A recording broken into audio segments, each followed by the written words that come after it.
হরে কৃষ্ণ। রাধাসখী রান্নাঘরে আপনাদের সবাইকে স্বাগতম। তো আজকে আমরা ভগবানের জন্য তৈরি করব মোচার রেসিপি। তো মোচা মহাপ্রভুর একটি প্রিয় আইটেম। তো আজকে আমরা মোচাকে ডাল দিয়ে রান্না করব, মুগ ডাল দিয়ে। তো এখানে আমি মোচাগুলোকে ছোট ছোট করে কেটে নিয়েছি, আর মোচার ভিতরে যে শক্ত অংশটা আছে ওটা ফেলে দিয়েছি, আর মোচাগুলোকে জলে ভিজিয়ে রেখেছি। এরপর ভালোভাবে ধুয়ে নিয়েছি। তো আমি এখন একটি কড়াইতে পরিমাণ মতো সরিষার তেল দিয়ে নেব। আর আমি আগে থেকে মুগ ডালকে হলুদ, লবণ, কাঁচামরিচ দিয়ে ভালোভাবে সিদ্ধ করে আধা ভাঙা করে রেখেছি।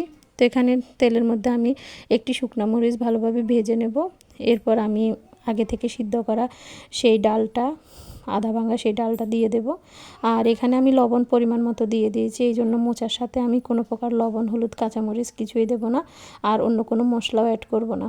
তো এবার আমি মোচাগুলো দিয়ে দেব। আর এই আইটেমটা অনেক সুস্বাদু একটি আইটেম। তো আপনারা একদিন করে ভগবানকে অবশ্যই অফার করবেন।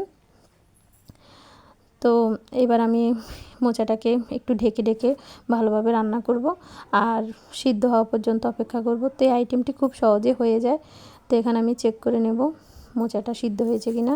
তো যখনই মোচাটা সিদ্ধ হবে তখন আমি এটাকে ভালোভাবে শুকনো শুকনো করে রান্না করব, আর জালটা মিডিয়াম আঁচে রাখবো। তো এখানে আমার মোচাটা হয়ে গেছে। এবার আমি মোচাটাকে ভগবানকে অন্বের সহিত অফার করব, আর সবাই মিলে আস্বাদন করব পরম সুস্বাদু কৃষ্ণপ্রসাদ।